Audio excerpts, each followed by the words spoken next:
Hope you're all well. Yesterday, we received welcome news that there was an arrest made in the shooting earlier this month of the two LA County sheriffs. It was so disgusting, just a targeted attack.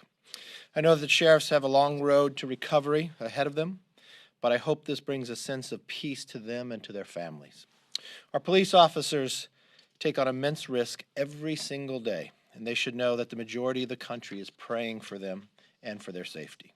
Today marks the 71st anniversary of the People's Republic of China. Over the decades, we have seen a communist regime who have been ruthless in their attempt to seize power. Today's Chinese Communist Party is no closer to allowing their citizens to have freedom than they were 31 years ago in Tiananmen Square. We have seen them break international agreements, carry out human rights abuses, and violate the sovereignty of neighboring nations. Previous administrations have implemented a strategy of accommodation. Let's just look at what has happened. Former President Obama in 2011, let me quote him, "I absolutely believe that China's peaceful rise is good for the world and it's good for America."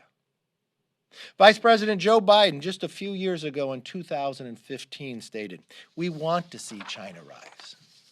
Has Joe Biden, who is the Democratic Party, changed his view? Well, just last year, as he was running for president, Joe Biden said, "China is not competition for us." It's an interesting quote that he would make. Perhaps Democrats are comfortable with bending to a knee for China, but Republicans will not gamble with our economy or our national security. That is why House Republicans stood up a China task force back in May. The China task force was actually supposed to be bipartisan. I went to Speaker Pelosi more than a year ago.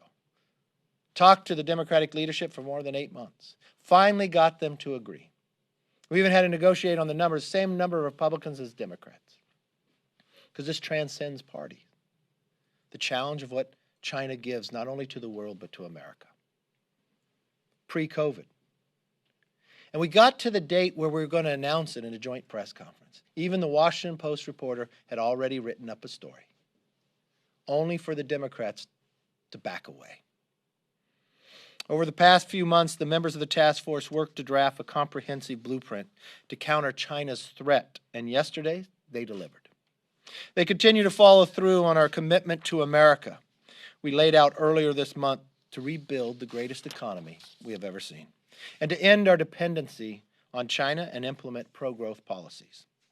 Much like Democrats have neglected to protect America from geopolitical threats, they are also neglecting their livelihoods at home.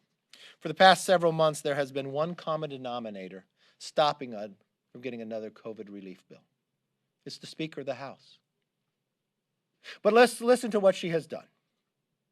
We know from past behavior, every time the four leaders got together to do a COVID relief bill, we came to an agreement after Speaker Pelosi had delayed it, sometimes a week at a time.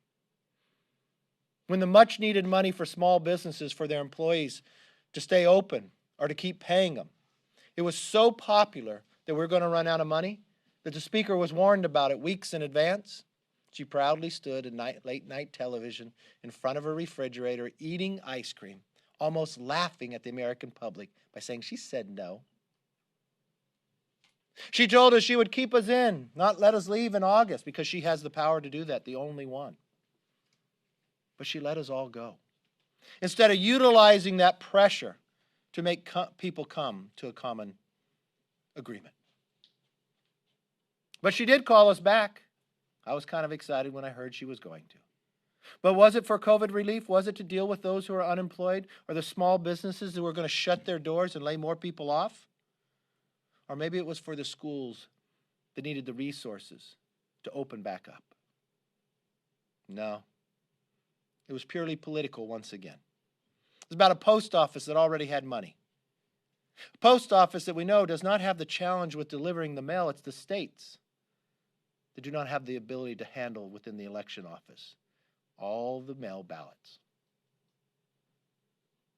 So she said once again, she would not let us leave. I wonder if we could trust her at her word this time.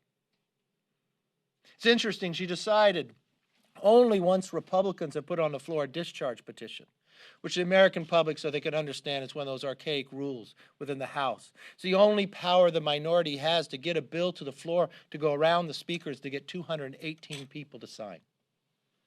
You would think it'd be quite easy to get 218 members to sign a discharge petition to help small businesses. They've already voted for it once before. Why deny it to go forward? Some within her own party has criticized her. So you know what we did yesterday on a vote? We actually put it to the floor, and every single Democrat voted against it. So it seems Nancy Pelosi has as much power on her members as the Chinese Communist Party has on their whole party.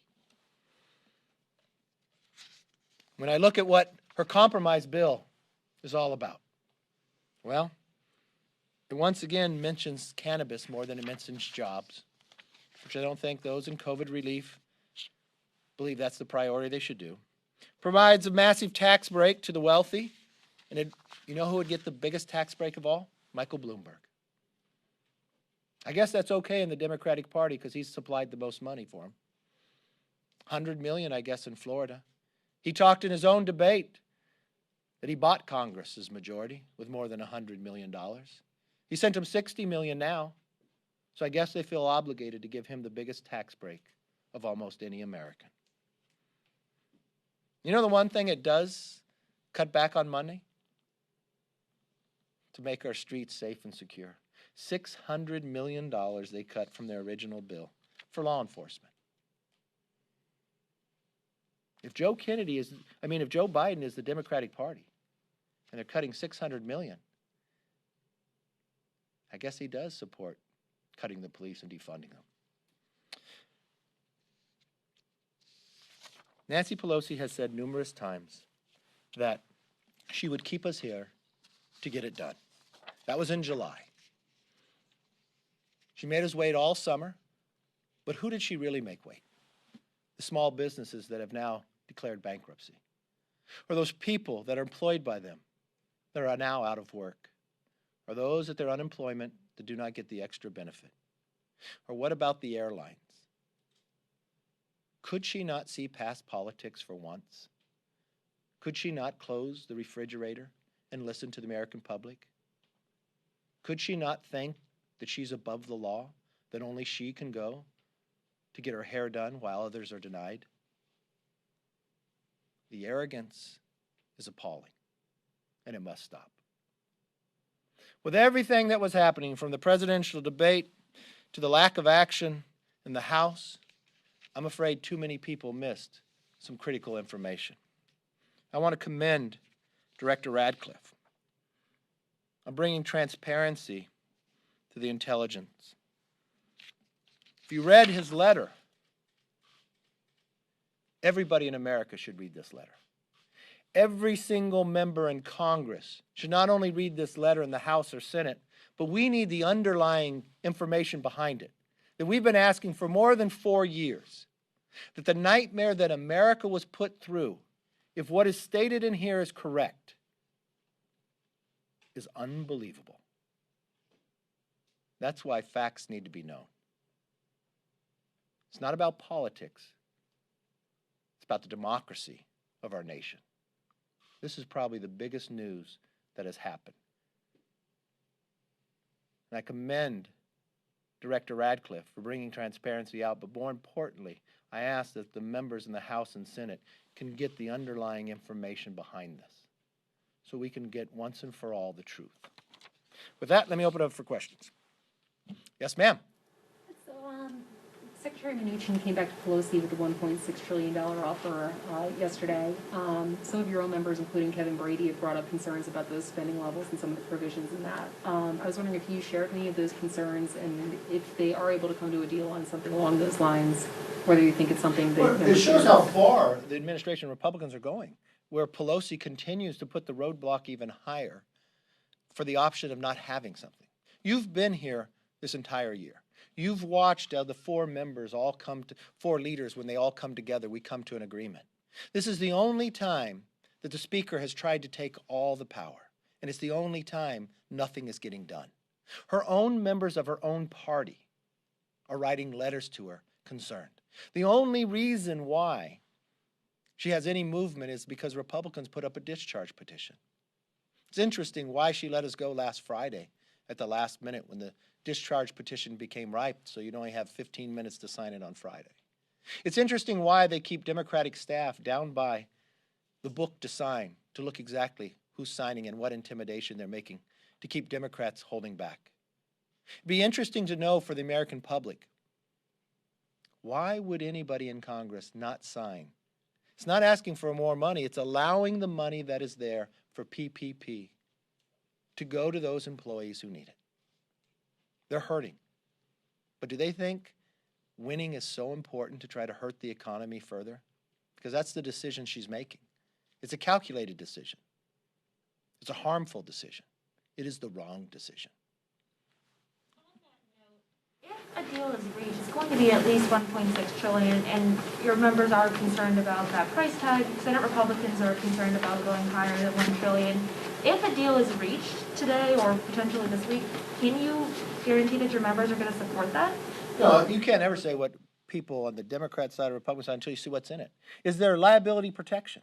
Are the schools going to be protected from being sued, or the small businesses?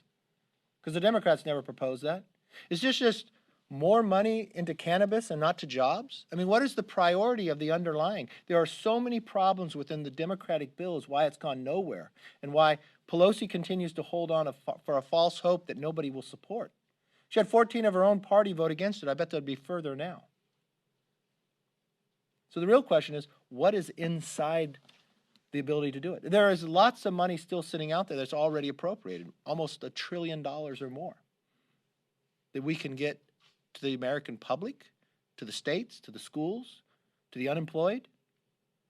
But it's only been held up because of Nancy Pelosi. Yes? Before I ask my question, just to clarify, do you support the $1.6 trillion offer that I Manchin made? haven't seen it all yet. Okay. So I want to ask about the debate. Yeah. And specifically, would you have any advice for the president going forward in the next debate? Is there anything you think he should do differently? Do you think the attacks on Joe Biden's sons, for example, was a bridge too far? I mean, what is your advice to the president there about how he should tackle this next debate? first, if you ask me about the debate, President Trump won the debate. Could it be more productive? Actually, my best advice is let Joe Biden talk. He is the Democratic Party. His ideas are far long gone. I think the more he talks, the more the American public would decide they don't want Joe Biden. Is there a reason why he puts a lid on almost most of his days? Is there a reason why he is hidden and not communicated? Is there a reason why he won't tell the American public who he'd point to the Supreme Court justice? Candidate Trump did that before the last election, so the public knew ahead of time. Do you think it was a mistake not just letting Joe Biden speak more and letting the I don't know public... if it's a mistake or not, but I'd let him speak all he wants.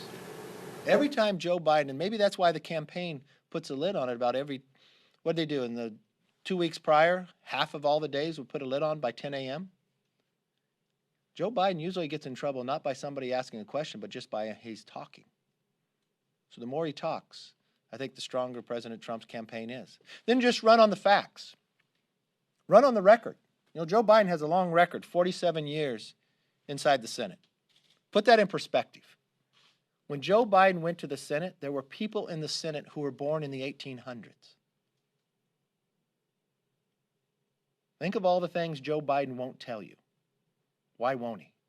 Why won't he name one law enforcement officer who would endorse him? Why wouldn't he tell the American public more about his son when he was vice president? Why did you bring your son on a government airplane to China? Why did your son do business with China? What were you warned by those in the administration about what your son was doing? Now, with new information coming forward, that a person very close to Putin, a wife, provided more than $3.5 million to your son? Instead of just saying no, wouldn't you want the information? Wouldn't you want to come forward? Doesn't the public have a right to know? But more importantly, what are your policies? Because you say one thing during the primary, now you're saying something different. I've never seen anybody flip-flop more. I watched him look a woman in the eye. Said, read my lips to the point of what he would say. That he was going to end fossil fuel. Then he wants to try to say he's for fracking after he said he was opposed to it. He says he's for a Green New Deal, but when it's the debate, no, it's not a Green New Deal. But it still does the same effect to the economy of harming it. He says he's going to raise taxes on the very first day. He also said some very damaging things as well. He also said he thinks poor people are just as smart as white people. Or white kids, I think, to be exact. That's offensive. He also stood as vice president, went to a former KKK's funeral, speaking very highly of him, along with Speaker Pelosi. So yes, I would let Joe Biden talk more. And if I was President Trump, just say what you have done. The strongest economy in the history of the nation. You compare it directly across from the failures of the Joe Biden-Obama administration. You reformed the VA, where hundreds of thousands were harmed and died because of lack of ability even to get an appointment. You rebuilt the military.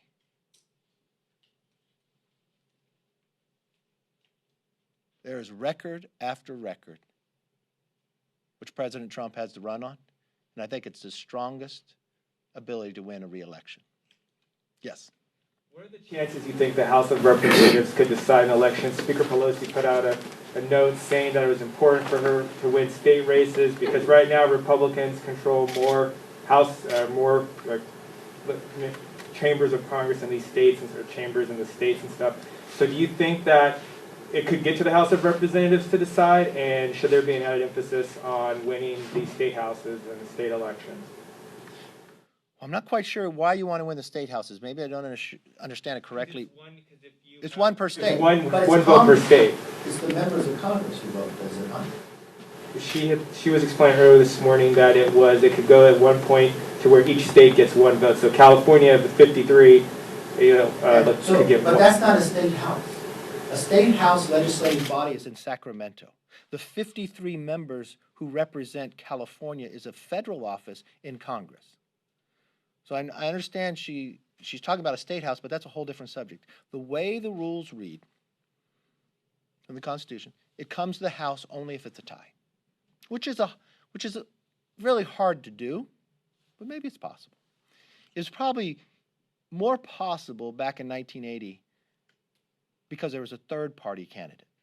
I don't see a third-party candidate, so I was voting for one or the other. So probably pretty difficult to get a tie. But if it comes to the House, each state gets one vote. So the makeup, so you have some states that only have one representative, Alaska, South Dakota, North Dakota, Montana. And then if you look at the number of parties, by the number of states, Republicans have more states than Democrats, even though we're in the minority. But it takes 26 ever to get to become president, and the Senate picks the vice president. There's also a factor in there, if it can't get to that point, the speaker could become president, but they'd have to resign that position as well. And I know she has such hatred for this president that she tries to find every avenue, but I'm not quite sure she understands the ramification of how it works. But I think it's not very likely that it does come to the House. Can I go back to the letter that you had mentioned from Director Ratcliffe, the timing right before the first debate? The Senate Republican-led Intelligence Committee dismissed that early on. They didn't Russian. They didn't dismiss it. The reporting from sources on the committee said that it was. They didn't have this information. What I would like you to go to any member, the Intel Committee, The House and the Senate. I happen to be a member of Gang of Eight. I never do any of this. This is why this is so important. Don't bring into timing. If you want to bring into timing, read in this letter when this stuff was transpiring. Let's look here. July 26, 2016. September 2016. Very interesting things being said here on that timing. People have been requesting this information and underlying information for the last 4 years because they've been investigating this. The real question would lie is, who's been holding this information up from the members of Congress and the Senate? Why did we put the American public through so much? Why is it just now we're getting this information? Ratcliffe should be commended for bringing out transparency. That's exactly what he said he would do in the job, and that's what he's doing.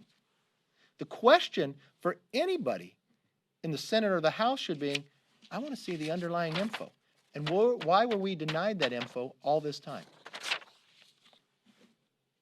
I asked Devin Nunes, who was the chair of the Intel, had he seen this information? Just go ask him. Yeah. It's his birthday today, too, so we should wish him happy birthday if you talk to him. What do you think, on a scale of 1 to 10, the chances are of a bipartisan deal coming together on coronavirus aid at this point? What's your Is sense? Nancy Pelosi still involved? She is still I'd give involved. you a low number. If you put the 4 leaders in the room, or if you put a few other people from the Democratic Party, we'd get one today. What about Meadows? Do you think he increases or Decreases those chances. I think Meadows could get it. Meadows was a part of the other ones as well. He was? There's one Which ones? common denominator that has failed. Every time and has had it delayed. Yeah, when we did one of the bills, he was already chief. He helped in it. Speaker Pelosi, you've been here, you've reported it. Do you remember that Sunday that we all came back, the 4 leaders? Mm-hmm. Do you remember what Schumer said just the day before? Like the deal was done? And we sat in the room and Nancy blew it up for a week. Really not changing the deal, but giving more money for the arts. Then you remembered after we got the PPP, her stopping more money for it. It wasn't asking for any new legislation, it was just put more money in because it's so successful. Saved more than 50 million jobs. The question has to go to the speaker now. Are you doing this for political reasons? Do you want America to hurt so bad to try to get some advantage in an election? Or do you think that they're holding out for a potential President Biden? Do you think that's the strategy What for them? benefit would that be? What benefit? How many more people? People would be unemployed. The president from the very beginning has been supportive of getting an agreement. It's only been one person holding it up. So it's easy to realize everything about her is politics. She ought to maybe not get her hair done all by herself, but listen to the people who've been unemployed. Listen to the people who own that shop who've been closed for so long, who need the PPP. Listen to the people who need the unemployment. And if she wants to put a red line, then go ask Steny Hoyer why he said that's not a red line. The Republicans are actually right about that all states are not equal. So any point that she makes is really just a political point to stop something, instead of finding a reason to put people before politics. That's all we're asking. So if helpful Speaker for a deal. Pelosi is not involved, we'd get it done. Her own people know that as well. You all have a nice weekend.